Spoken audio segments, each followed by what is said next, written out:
Again, sir? Yes, sir.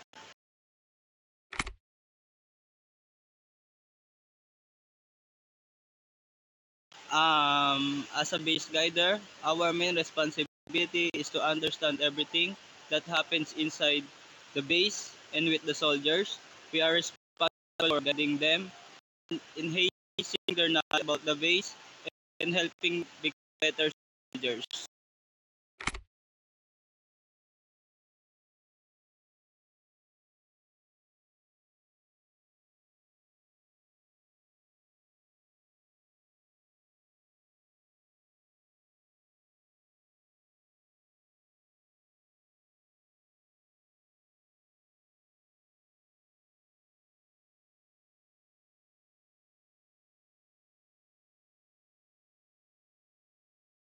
Um, because I want to teach and guide other soldiers to help them become better, and I also want to show my best, share my knowledge, so they can learn more.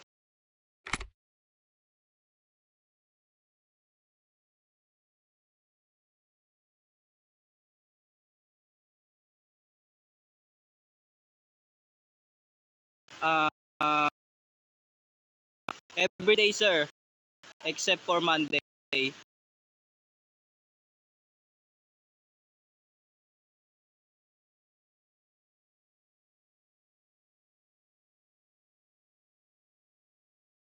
A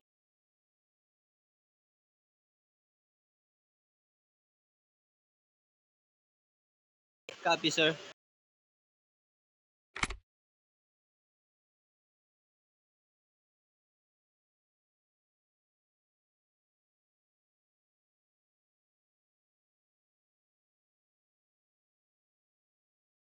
Yes, civilians or gang members are not allowed to be inside or take control of base. If they are found inside, we command them to leave the army base immediately.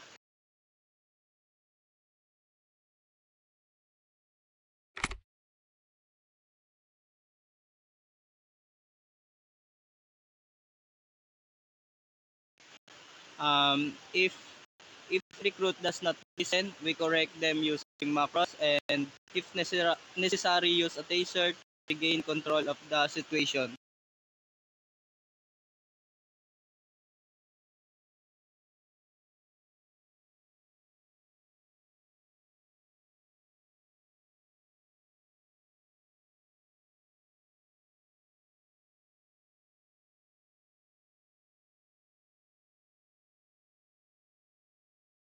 Copy, sir.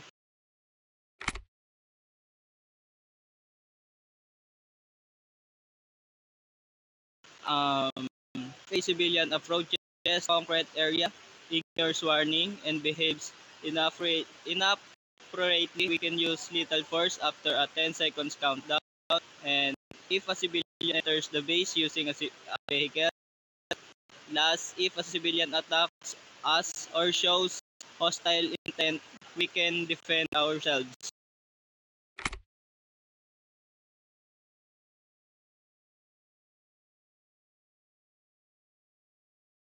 Yes, but as a soldier, I am prepared to fulfill my duties. I want to show my skills and help other soldiers or recruits who need assistance inside the army.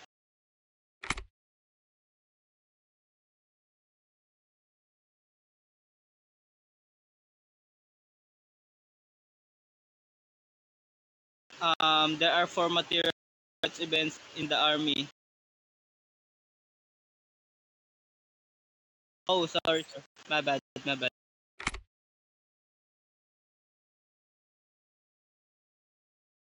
Um, yes, if yes, we are not allowed to eat during a material death event.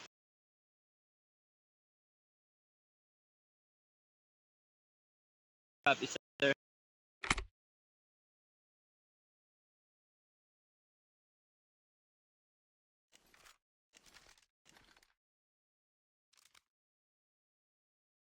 No, sir.